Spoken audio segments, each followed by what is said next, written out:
जवाहर नवोदय विद्यालय जिला नर्मदा में 10 अक्टूबर 2020 को प्राचार्य श्रीमती शेफाली सिंह के मार्गदर्शन में पालक शिक्षक बैठक का आयोजन हुआ, जिसमें विद्यालय के संगीत शिक्षक श्री आवृत भट्ट द्वारा नई शिक्षा नीति के बारे में उपस्थित पालकों को जानकारी प्रदान की गई।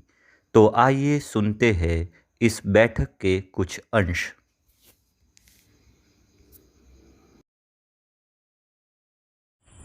Good evening to all.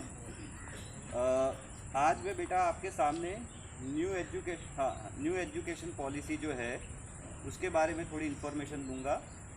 तो ये जो न्यू एजुकेशन पॉलिसी है वो पूरा एक बदलाव है एजुकेशन सिस्टम में।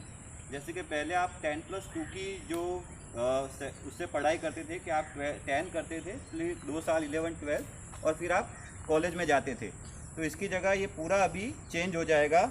अभी हो जाएगा 5+3+3+4, यानी पहले 5 साल जो है आपके फर्स्ट स्टैंडर्ड से लेके 5th स्टैंडर्ड तक का रहेगा। उसके बाद 6, 7, 8, फिर 9, 10, 11th आपका बोर्ड रहेगा और फिर 12th से आपकी कॉलेज शुरू हो जाएगी जो 4 साल की रहेगी। और उसके बाद आपके जो आगे अगर आप मास्टर्स करते हो तो वो वाला सिलेबस आपका चलेगा। तो इसमें क्या होगा कि जो 6 स्टैंडर्ड से तब तक आपकी जो पढ़ाई है वो आपके मातृभाषा में होगी अब, यानी कि आपकी 1st से 5th तक की जितने भी सब्जेक्ट है वो आपको मातृभाषा में पढ़ाए जाएंगे सिवाय अंग्रेजी, और बाकी के सब्जेक्ट आपको मातृभाषा में सीखने हैं। 6 ऑनवर्ड्स आपका मीडियम जो है वो जैसे अभी आप नवोदय विद्यालय का जो सिस्टम है सेम पूरे सभी राज्यों में और सभी स्कूलों में हो जाएगा।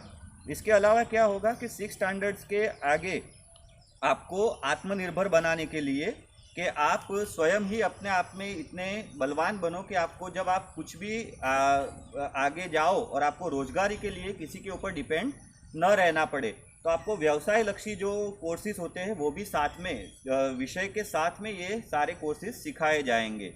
तो इसमें आपको पढ़ाई के सारे सब्जेक्ट तो रहेंगे, लेकिन इसके अलावा आपको एक स्किल बेस्ड सब्जेक्ट भी कोई भी आपकी पसंदगी का सीखना पड़ेगा। और जो स्किल बेस्ड सब्जेक्ट आपके एरिया में आपको ज़्यादा अच्छे से आसानी से आप सीख सकते हो वो प्रायोरिटी उसमें रहेगी। तो अभी हम नर्मदा जिले में अगर देखते हैं तो यहाँ पे जो खेती की जो आप देखते हो कि ज़्यादा केले है या कपास है ये ज़्यादा हमारे होते हैं। फिर डेडियापाड़ा सागबारा के बाजू में हनी यानी मधुमक्खी पालन का भी उद्योग अभी हो रहा है शुरू। तो इस तरीके के जो अलग अलग व्यवसाय है उसके बारे में भी आपको सिखाया जाएगा। तो आज हम यहाँ पे पालकों को ये एक अपील करना चाहते हैं और उनसे एक रिक्वेस्ट भी है कि जैसे कि आप जानते हो कि आप यहाँ से हो तो आप जानते हो कि यहाँ पे कौन कौन सी एनजीओस ऐसी है कि जो आगे चढ़ के बच्चों के लिए आगे आकर ऐसे जो कोर्सेज है उसके बारे में गाइड कर सके, विद्यालय में वीक में एक बार वो लोग आ सके और विद्यालय के बच्चों को ऐसे कोर्सेज के लिए कुछ ना कुछ सिखा सके। तो आपके पास अगर ऐसी कुछ भी इंफॉर्मेशन हो तो आप हमको पहुंचाइए, हम उनका कांटेक्ट करेंगे और उनको यहाँ पे आमंत्रित करेंगे।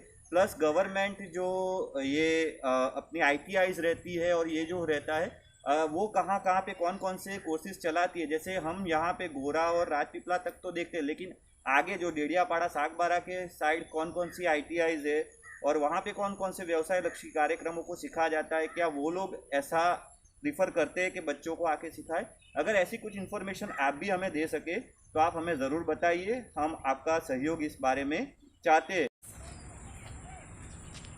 बेटा अब आपसे गुड बाय कहूँगी क्योंकि आप लोगों की मंडे फिर अगेन एग्ज़ाम है, तो उसकी आप तैयारी करते रहिए। हमेशा घर में रहें, सुरक्षित रहे।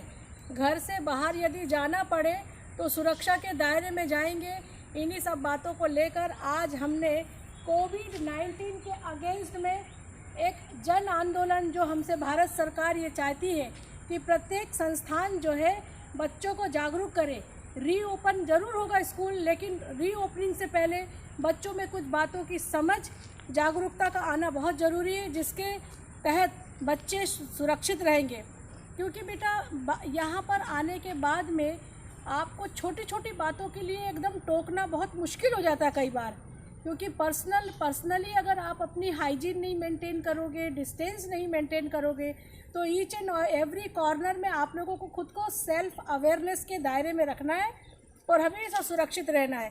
तो आज मेरी टीम के साथ में मैं यहाँ उपस्थित हुई हूँ, विशेष करके 2 बातों की जानकारी देना था, जिसमें कि आपका स्कूल खुलने वाला है। स्कूल खुलने से पहले आपको कौन सी बातें ध्यान में रखनी है, क्या करना है, क्या सीखना है, और इसी के साथ में न्यू एजुकेशन पॉलिसी के बारे में जैसा कि आवृत भट्ट ने आपको बताया है।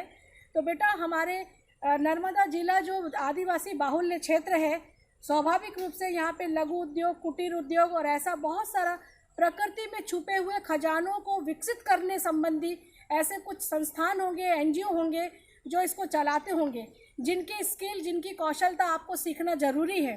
तो वो सब सीख आप लोगों को उसकी इन्फॉर्मेशन हमें कलेक्ट करके देनी है, उसकी जानकारी हमको देनी है।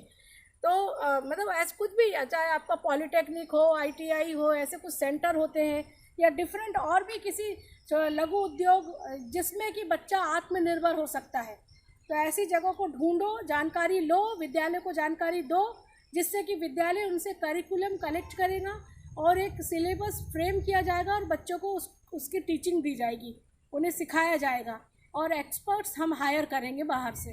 ठीक है, okay, thank you so much. मेरी तरफ से थैंक यू सो मच सभी बच्चों को, सभी गार्जियंस को। अब इसमें अगर मेरे गार्जियंस को, मेरे स्टूडेंट्स को कुछ मुझसे कहना है, विद्यालय के स्टाफ से कुछ कहना है, तो मैं उन्हें आमंत्रित करती हूँ, प्लीज़।